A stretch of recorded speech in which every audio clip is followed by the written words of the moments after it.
Hello, my name is Jackie Robinson Ivy, and I have the pleasure of getting to um, chair the board of the City Club. So, thank you all for being here. It is certainly our honor to be at this wonderful restaurant and space. Can we give, the North Lawndale Employment Network and B-Love a hand? It is absolutely beautiful, and I am a tea lover, so I have a new place to stop by now. My introduction is very short. I'm not even doing intros. See, I didn't even want to let go of my tea, so I'm holding on to it. I'm good. Thank you. Got hold of my tea. So, just want to quickly thank Andrea and Gloria and the We Rise Together group, the Chicago Community Trust as a whole. I will forget a name and then I'll be in trouble. The North Lawndale Employment Network for hosting. And I am coming down from this place to now. I don't even know if I need to introduce my good friend and longtime mentor, Gloria Castillo, but that's what it says in the paper here. So, Darnell, that's what I'm going to do. So I'm introducing Gloria Castillo. Gloria? Thank you. We are really, truly longtime friends and colleagues, and it's just wonderful to see Jackie. We haven't seen each other since the beginning of COVID, so it's really a special day for me. And it's really special to be here with you today.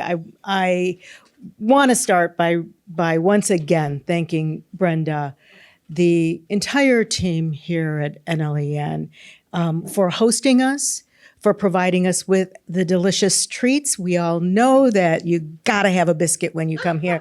And so I was so thrilled. And want to thank the entire panel for being with us this morning. And I want to thank all of you for being here. It's really important to us that we had this in community. And so it's important that you were here, and we thank you for that. 2 years ago, when I took the helm of We Rise Together, it was really to ensure that we had a strong strategy for investing in community. And we really were focused on making sure that the harm that was done to the Black and Latinx community by COVID was addressed through the investments of We Rise. But we knew that brick and mortar investments were not going to be enough. We know that community context, buildings matter, but they're not enough to transform a neighborhood economy. And so we established a three-pronged strategy, which was to invest in the real estate projects that were community-led and meaningful to community, and then surround those anchor projects with strengthening employment and strengthening Black and Latinx businesses. And so together with our partners and donors, we've been able to meet the moment. Since September of 2021, we have granted more than $34 million to Black and Latinx communities in Chicago. And with those dollars, we've unlocked some $328 million in real estate investment. Bravo. Thank you.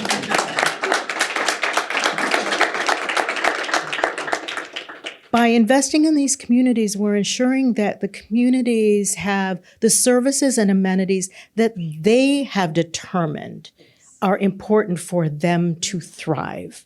And we want to see the residents in those communities to have incomes and build wealth so they can take advantage of everything that their community has to offer and everything that the cities have to offer, Chicago and the surrounding cities. But we know that we've only begun to scratch the surface of what we need to make equitable economic development truly possible. And we all know, or I think we all know, that the Chicago Community Trust is committed to closing the racial and ethnic wealth gap. So I just want you to, for a moment, imagine what it would change in Chicago if Black and Latinx neighbors had the same opportunities to achieve their full economic potential as the city's white communities. Just think about that for a moment, of how that would change the city. Imagine how that would change each household's opportunities and the opportunities for the next generation of Chicagoans. Think about how that would change neighborhoods and how economic opportunity and safety go hand in hand. Imagine how the city's fiscal outlook would change if more residents were employed in jobs that allowed them to save money and build wealth, and if communities on the south and west sides had more thriving businesses that increased assets and strengthened our tax base. That's the Chicago that we all want to be part of. And that takes intentional action with measurable results. So we've been making the investments, and we've also been measuring how those investments are impacting their communities through local development, increased foot traffic and spending patterns, employment, and the way residents feel about their neighborhoods.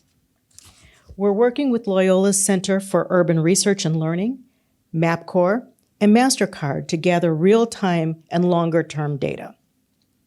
And we're measuring community opinion so that we can measure the impact from multiple angles and truly understand how these investments can catalyze change in our neighborhoods and Chicago as a whole.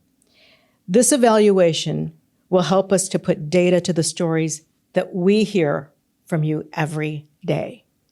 So today, we're going to hear from We Rise Together grant recipients who are bringing community-led development to Black and Latinx neighborhoods. And I'm especially excited and honored to bring their stories to you today as I step down from leading We Rise Together at the end of this month. And I can tell you, for those of you who do know me, only work of this import and impact could have enticed me out of retirement. But I feel strongly that We Rise deserves my continued support, which it will have. And I really hope it will have your continued support.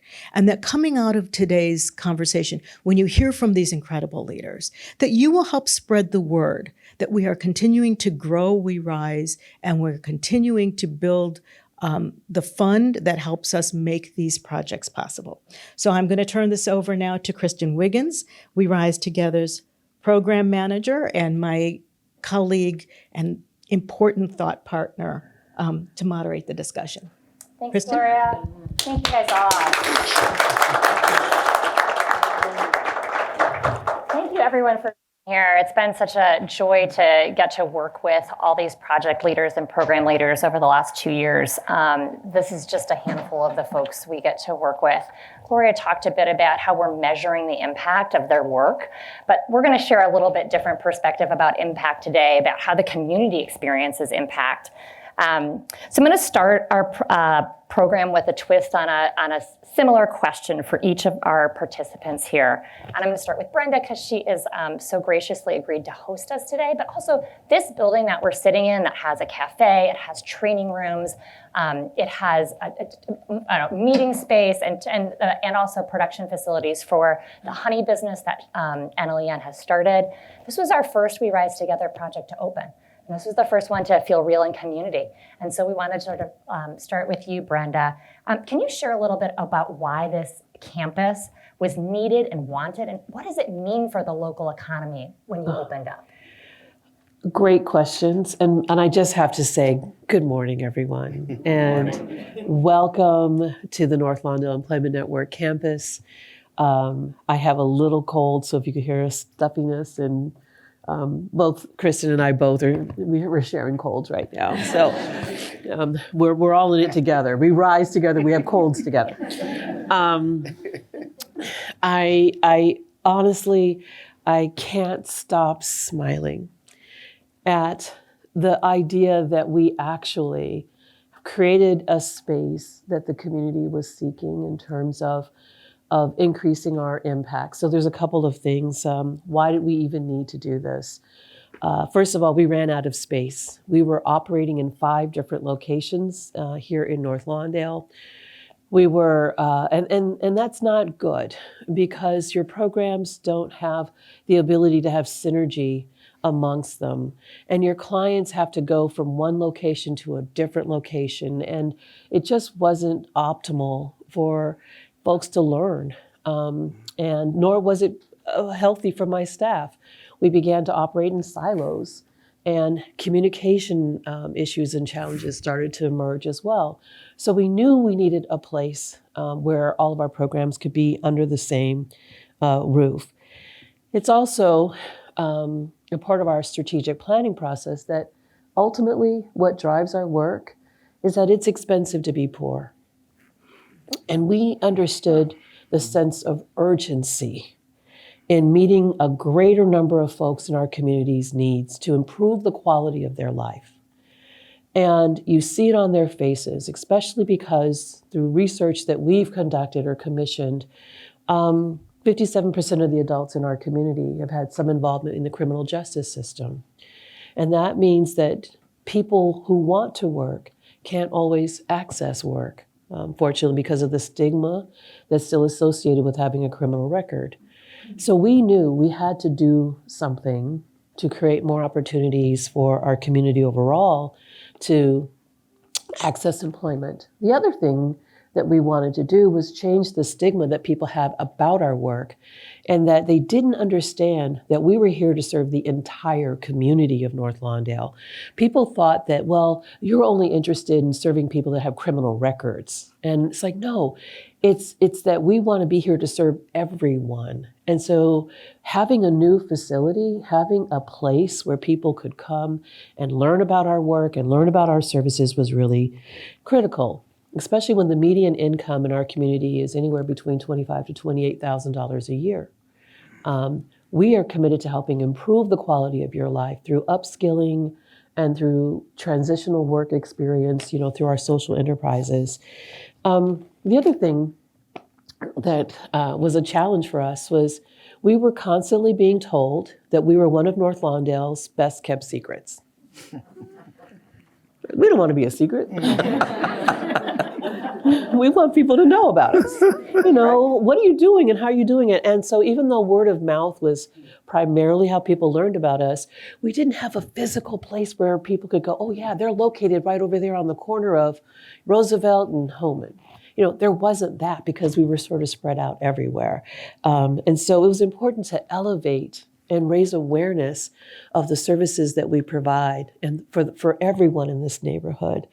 Our quality of life plan that was, I guess it's now 5 years old, helped us to understand that people lacked a place to gather. There are a few places, and I love the Green Tomato. As a matter of fact, they were one of our favorite places. It's another place to grab a good meal and sandwiches here in North Lawndale. There's a McDonald's and a Taco Bell. But there weren't enough places for people to plug up your computer, have conversations with friends, do quick business meetings, all while enjoying a handcrafted coffee experience. So all of those things contributed to the why. And the economic impact, just real quickly, I know, is it's been beyond our imagination. To have a cafe, year one, we anticipated certainly that it would be at a loss, but we're actually beating or exceeding our original sales objectives for the cafe. It's stunning. I'm really, really happy about that. We've increased our capacity to produce the Sweet Beginnings Beloved products by 5. I mean, if you all saw our first little building, Dr. McAvee, who's the president of our board of directors, we were at our tea, some of you may have attended. He's like, yeah, we had a raggedy ass building on the west side of Chicago over on Fillmore and Flournoy and Independence. And he literally said that, and it was, but we didn't see it that way. But the reality is we had a little bitty business that was operating there, but now, y'all, our Sweet Beginnings sales are booming because we have the capacity to respond to more of the requests and hire more people through our program. And I know Chris is telling me to go. One more last thing, okay? And I promise I'll be quiet. It's about elevating local entrepreneurship. So to be able to have entrepreneurs of color participate in the cafe, to have the opportunity to have art activations happening in the cafe, to have the opportunity for community meetings. I think we've had over, I don't know, Jessica, how many meetings do you think we've hosted? Hundreds of community meetings, a place for people to meet has been incredible. And so that's all about retaining dollars in this neighborhood, bringing dollars in and having them retain rather than flipping out within 6 hours is the turnover rate. So it is about becoming an economic engine that we wanted to be, but actually we're living it and experiencing it. Thank you. No, listen, it's when you start digging into these projects, it is hard to stop talking about them because they're amazing. And I want to give a chance for Aron and Jesse to talk. We get a chance to see these projects all over the city. They're amazing. Jesse and Aron are two of the leaders for a project called United Yards, which is on 47th Street. It is a rehabilitation of some affordable housing, but with retail on the first floor that is going to house several different local entrepreneurs, a coalition of local businesses run by Jesse. And that space will actually be owned by those businesses at the end of the compliance period. So I want, maybe Aron, you could go first. Oh, thanks, Aron, can you talk just about a little bit how your partnership developed? Because it is a little different story than maybe some of these others. Yeah, well, I like to say two great tastes that go great together, housing and small business. But first, I just want to say, Brenda, this really is an inspiration. One of the things, and the Chicago Community Trust gets a lot of credit for this, is that there aren't a lot of great examples as we're trying to model what we're doing and seeing this. We actually toured the Hatchery, another Chicago Community Trust funded property. We've had some events for Invest Southwest at Gallery Guichard, and having the ability to see this and having positive models for how this can work, especially as we're getting started, is hugely important. So thank you for everything you've done here. So so during the Invest Southwest RFP, both Jesse, we started out as across the table, across the Zoom screen, competing for the Invest Southwest RFP for the new city site at Justine and West 47th.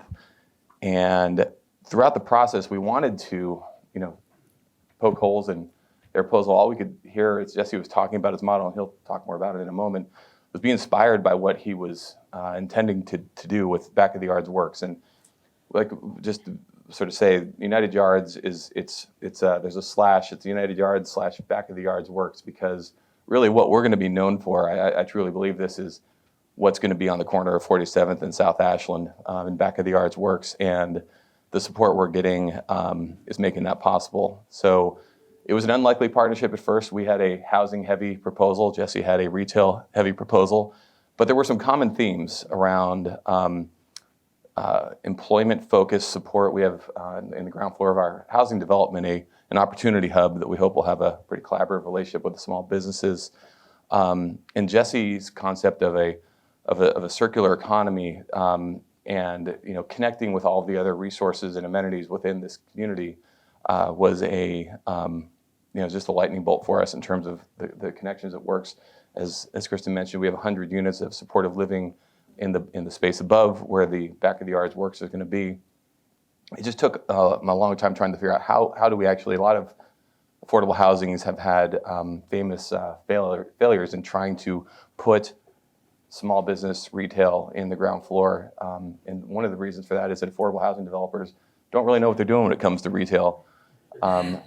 Jesse and the Back of the Yards Works team have a ton of experience. They are in the community, and partially through the encouragement of the city of Chicago, Alderwoman Taylor in the 20th Ward kind of brought us to the table together. We sat down and gradually came up with this concept, which we can go into more today. Jesse, you want to talk a little bit about what this new space means for the Back of the Yards community and what it's going to offer? Yeah, I think, as Aron mentioned, my area of expertise was not affordable housing or housing, period.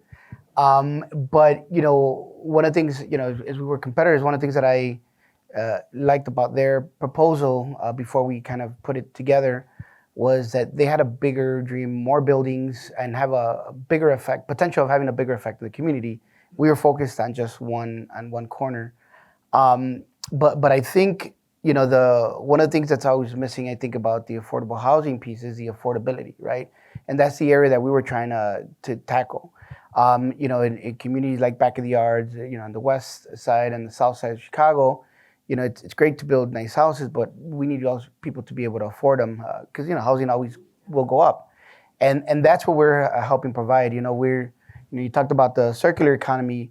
For us, I think the idea is for every dollar that you spend in one of the businesses that is going to be part of this is going to be multiplied multiple times. 100% of all the business owners that are going to be part of this are from the community. They're minority owned, and some are women owned as well. And not only that, but we're also going to be hiring locally, paying fair wages to make sure that we're maintaining those dollars there.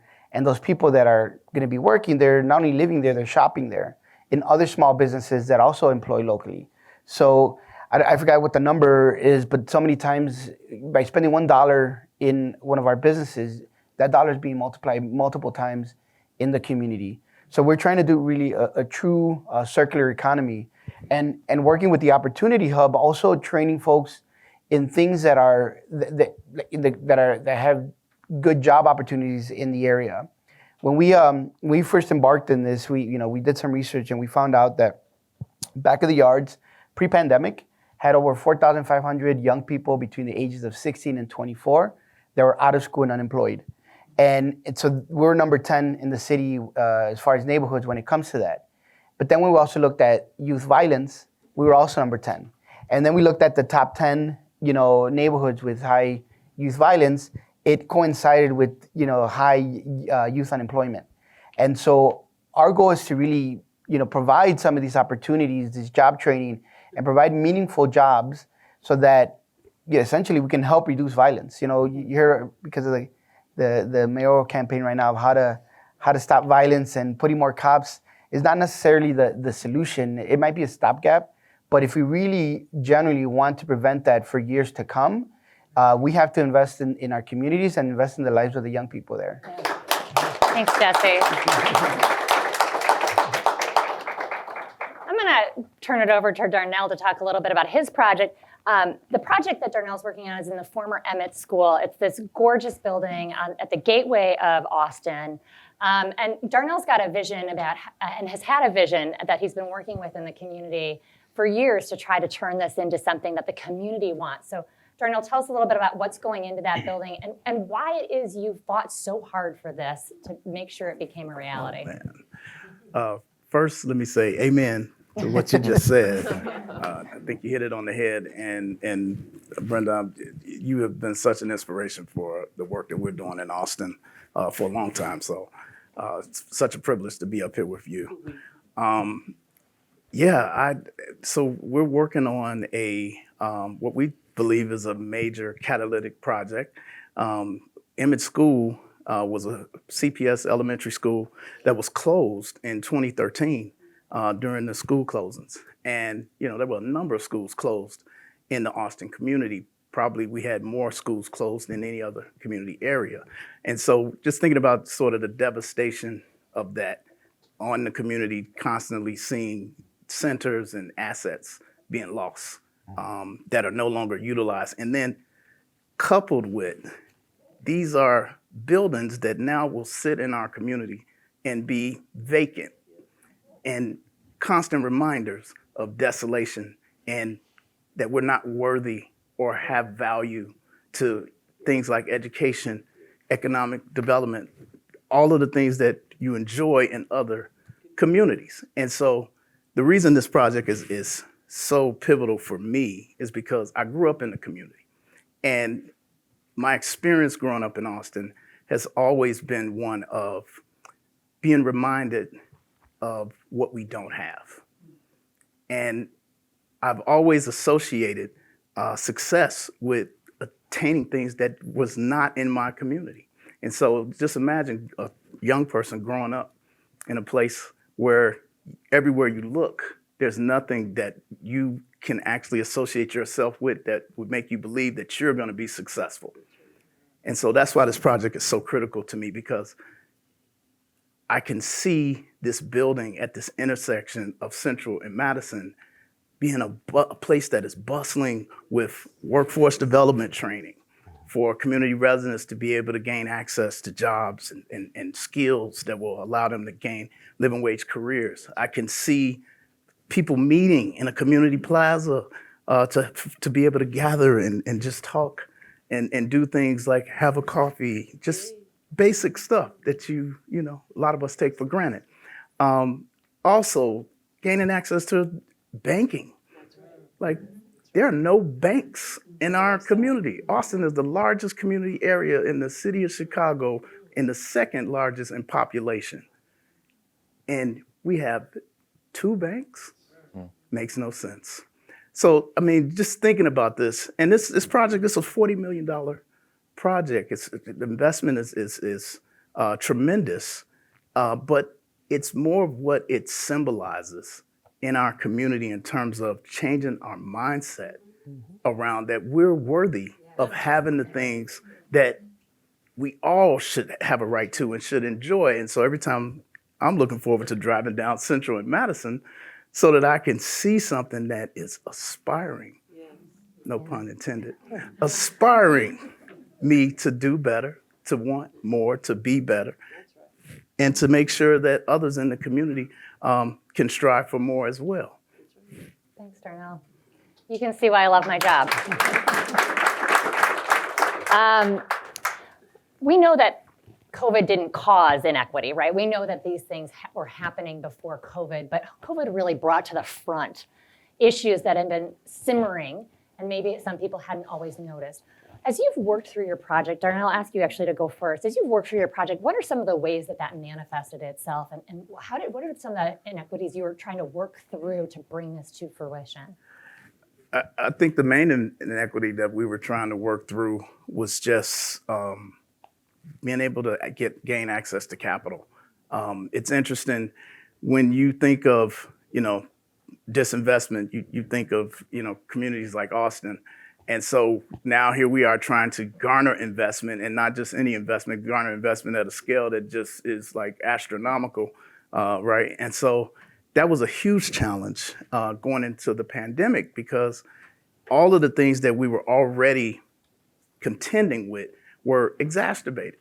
I mean, you pick food insecurity, you know, all of the different things that we are faced with, economic development. And so being able to actually attract the resources that we needed to actually build this center, it was a Herculean task. And at every turn, we found ourselves kind of, you know, hey, we want to invest in it, but how much equity do you have? We don't have any equity. So it's and then even with public subsidies, in terms of city grants, TIF, state grants, a lot of these levers that are put in place to be able to help power community development forward, in most cases, it's expensive to be broke. I love how you said that. In most cases, you're not able to leverage them unless you already have the equity equal to the amount that you're actually being granted. So if you're receiving a TIF grant for $10 million, okay, do you have $10 million to spend over the next 2 years? Because you won't receive a reimbursement for that for 2 years. Yeah.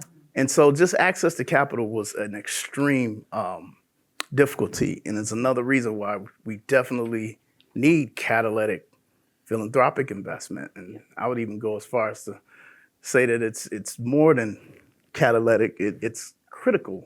It's critically catalytic. Yeah, thanks. Brenda, what about you? What are some of the experiences you had during the project, bringing this project to fruition that highlighted? You know, so many things. I think I'm finally starting to recover. Having a vision for wanting a place where you can deliver programs and services in a beautiful way and a respectful way to people whom often are invisible was really important. But it's a whole different thing to manage a project like that in the midst of the pandemic. And so there were delays. I was sharing earlier that one of my biggest lessons was everything will take longer than you ever think it will. Just period. Just drop the mic, done. Zoning for me was a particular challenge. It was frustrating to say the least, that because our campus, which was formerly a bank, is located in what's called a planned development, meaning that others that have that own property in your planned development area have to approve any of your special construction plans. And I received a lot of pushback from some of our neighbors. I mean, we wanted to have a cafe, and I'll just say it, McDonald's wasn't happy about that. So they're part of the planned development here, and we had to really work hard. And I spent a lot of money with legal fees, just fighting, folks that didn't want us. The grocery store, we wanted to have a farmer's market, and we invited the grocery store to partner with us for people to have, access to food especially during the pandemic. It was like, come on, let's do this. And they were like, nope, our margins are too thin. We're not going to be able to support that. And they were giving us a hard time. So I had to agree to not allow farmers markets to take place at our campus. We have this beautiful parking lot that could have been perfect. So there were things I had to learn how to acquiesce so I could ultimately still provide services here in a way that we wanted. I will also just quickly mention the power and the importance of philanthropy for me. And Jessica and I often like to talk about trust-based philanthropy, because I did have to have a case statement, talk about our vision, have a business plan, but people allowed and chose to invest in our vision. And that was really key for me with We Rise Together. The Staines Family Foundation is here as well. They were the first to step in and say, we trust you. We trust your vision. We trust what you want to have in your community, and we're going to invest in you. And that was what I needed, because it was scary to do this. I will just say, I felt like raising $500,000 in a tea was real great, and then my board was like, no, you need to raise about 10 to 12 million. And I'm like, oh, I don't know if I can do that. So it was a capacity building journey for me, but I think that I'm so grateful for philanthropy, because it made it a lot easier. Although we did do new market tax credits and we became much more sophisticated about our capital stack. But what was key was that I had the support of philanthropy that made it easier for others to jump in and provide that equity. Thanks, Brenda. How about for United Yards and Back of the Yards Works? Well, Jesse can talk a little bit about the complications of running a small business during the pandemic, but I'll just say from our perspective, we submitted our application for this RFP, I think about right at the end of year one of the pandemic. So we were already all doing that from a distance, and doing all of affordable housing, community development in general is a face-to-face. It's retail development. It's community. We usually do community-driven zoning processes. Being able to do this working in tandem with the city over Zoom is just it's alienating. It's distance creating. And one of the ways in which we really tried to work through that, and I don't think this would have been possible without having a truly local partner. I mean, we're here, but Jesse is operating a business right down the street from where we're working. Just finding the ability to get face to face, doing community meetings. Took months to plan. Turnout was always light. In Back of the Yards, I think we're at about 65% now that is Spanish as a primary, and in a lot of cases only language. So doing bilingual community engagement was very difficult. But it really did add elements to our projects beyond just the partnership here, reducing the rents on our units to what is truly affordable for Back of the Yards, not just for the city of Chicago, to make sure that 100% of our units are going to be accessible locally. So we're not just adding to the influx of people from outside looking for opportunities there, but really first serving the community that this project's going to be based. But in addition to that, expanding out, as Jesse mentioned, we've this project.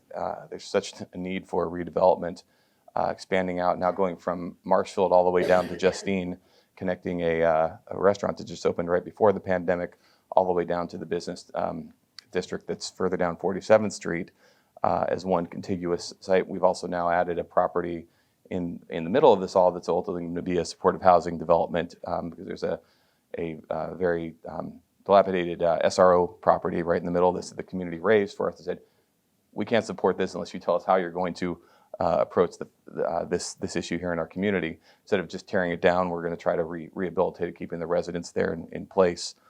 But again, doing all this while being from a distance was very complicated. I do want to also point out, and thank you to the previous panelists for saying this, the early in capital is irreplaceable. And I know when Christen and I started talking earlier in this process, just explaining what it's like to run a development where two different development teams are really working. Jesse had a locally based MBWB architect that had the design vision for back of the yards work.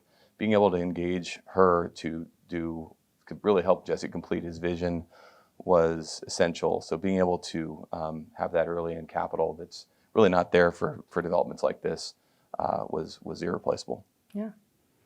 Yeah, I mean, one of the biggest challenges for us, as you mentioned, was even when we put a team together, everybody's work is valuable and it costs money that we don't have, and so we don't have the access to the banks and to the financial institutions or the traditional kind of funding options because we just don't have those relationships.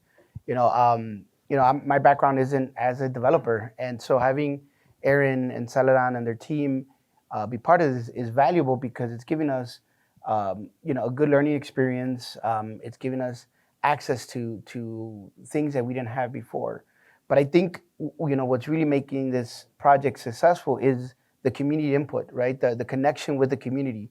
One of the things that I think why our proposal was successful, at least in garnishing support from the community, was because I'm from the community, right? And so I grew up there. I saw and know and understand the needs, right? Everything that we've had to fight for, and it's exhausting, right? And at some point you gotta figure like how can we do this without spending so much energy on the fighting part if we can spend more effort on the building, and that's the privilege that we have now. You mentioned earlier that it's expensive to be poor, and it's true because we have to. It costs more money to do business when you don't have the access to capital, but it's also a privilege to fail. Like that's one thing that I learned growing up. Failure is a privilege. So many people from my community, many of my friends growing up, didn't have those opportunities to fail. One mistake and it was over. And so, having access to capital is so important because it allows us to fail. It allows us to make mistakes, but we learn from those mistakes and we build from those mistakes. And I think that's one of the things for us that definitely certainly helps with this project. It helps us, being able to learn, from folks who've already made mistakes, right? And really build, a hub for the community to grow and to support, and even just being part of this project. There's a lot of people watching. I think I was mentioning this morning that people were emotional. Like the Goldblatt's building, for so many years. Was where we used to go shopping, right? And then to be able to walk in there and to be able to have the privilege of now owning a piece of this is huge. And the community sees that and they see that we're doing it. It inspires others to do the same. When we first opened up our coffee shop in the neighborhood, there had never been a coffee shop in the neighborhood. Now there's one, then there's two more being built, right? It just takes that one the beginning, and there's room for everyone. Yeah. Thanks, Jesse.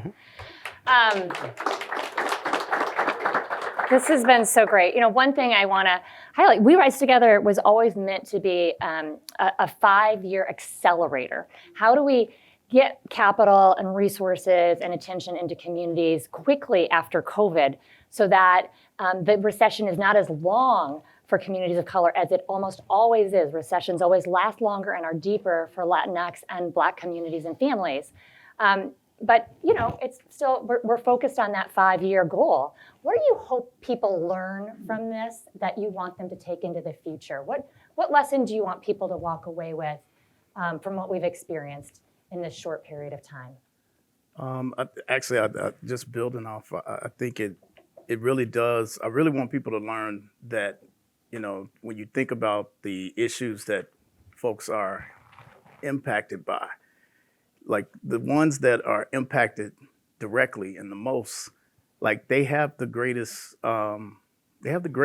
potential to create solutions for those issues to be addressed. And so, but that warrants giving them a chance. That warrants investing in them to come up with those innovative ideals to spur innovation. And when you think about what's happening in our communities now, thanks to catalytic investments through We Rise, the Chicago Community Trust, other philanthropic partners, it is now starting to help create some momentum that we're leading our own transformation in partnership with private sector, in partnership with government. This is how we're going to get to the solutions that are actually going to work to address things like violence, to address food insecurity, to address all of these other things that are parallel and that are also contributors to our communities not being at the level that they need to be. But we can't stop there.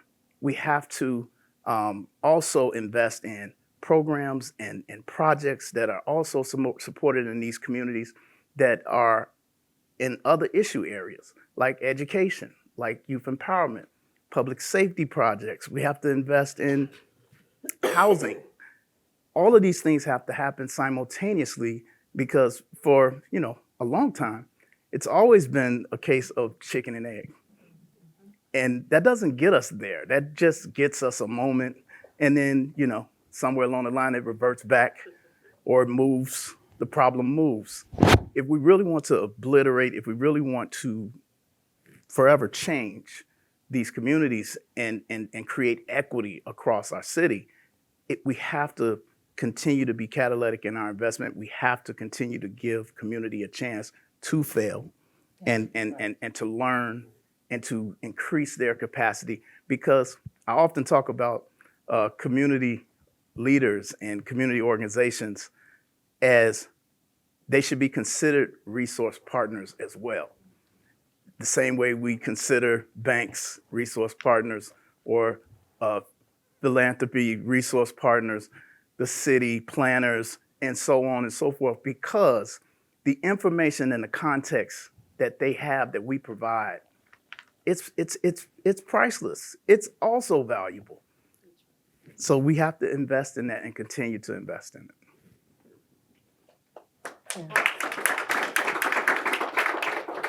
I absolutely agree. And I think a couple of things come to mind. One is I recently heard this quote that says, stumbling is only proof of momentum. And I thought, I like that, because as an African-American woman leading a nonprofit with big, hairy, audacious goals, having the freedom to stumble and see it as momentum is a game changer for me. And I think that's part of what We Rise Together has allowed. But I also want you to know we feel the pressure to be perfect, to be excellent, to get it right the first time. And so by having that kind of pressure, know that ultimately is sort of unhealthy at the end of the day. And so if we could switch, to this trust-based approach, knowing that we have the answers here in community, as said. We want to be solution-oriented. We want to be able to, as people who live closest to the issues, come up with solutions. I mean, that's what Iniguez is. It was a group of folks from the community that said, we want to address workforce development and economic development in our community. And 20 some years later, here's where we are. It took time. And so that's the only thing I would regret is how do we accelerate, how long it takes to build that. But be okay with allowing us to stumble forward so that we can get it right and really improve the quality of life for the people that we're here to serve. Jesse and Aron, I'll let you have the last word. I think for me, it's one of the things that I think about is, investing in projects like these and businesses like ours, and communities like ours is not just for altruistic purposes. They make economic sense. Like we're a profitable business, and given the opportunity to grow, we can provide more jobs. We can, provide more economic opportunity to other communities. And I think that's important to understand that banks, all the time, loan to failing businesses, right? And oftentimes the barometer is, how they feel that they can pay that back. But I think one of the things is look is, how ambitious is a project? How realistic is a project? Have they thought about how to, how they're going to make money and how they're going to be successful? I think those are more important questions. And I think those of us who have don't have access to capital, sometimes we have to think about that a little bit more. And so, and to a certain degree, I mean, we have lost money and resources from other years of not having that investment. And I think if we can, cut that down and really start building and growing, it'll really allow us and other communities and other businesses like ours to really flourish. And I'll be brief. I mean, I think a great takeaway from our project is just collaboration is not a threatening thing. I think a lot of times, particularly in real estate, we all think that only we can get this done, and that working on our own, we can control all the variables, and it's exactly the opposite.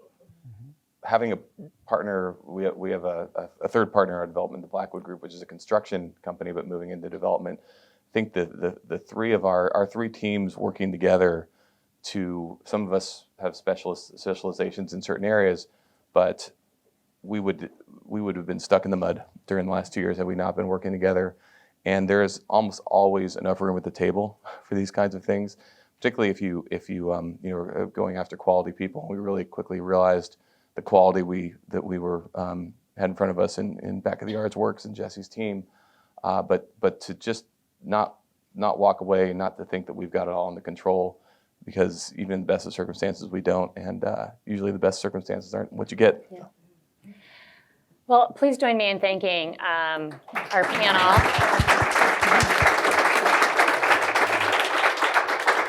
Yep, coming up. I just want to close by saying, these projects are amazing, right? We've heard how fabulous these individual projects are, but they're really just the beginning of so much of the vision. We've funded 32 brick and mortar projects around the city of Chicago and the suburbs that are all just the start of amazing things to come. So if you're curious, check out our website, check out our materials. There's a lot of amazing work happening in this city. So I'll turn it over to Andrea. So I get to just... I think this is on. Okay. I get to just say thank you. Thank you to all of you for being here today.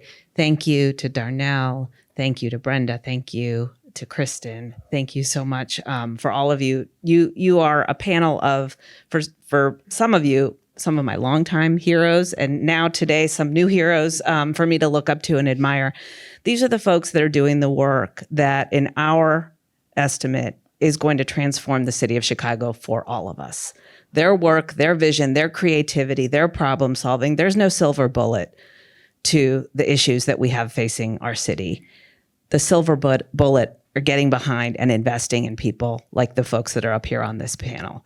They understand what's going on in their communities. They are of community. They respect community, and being able to work alongside them in partnership is a privilege.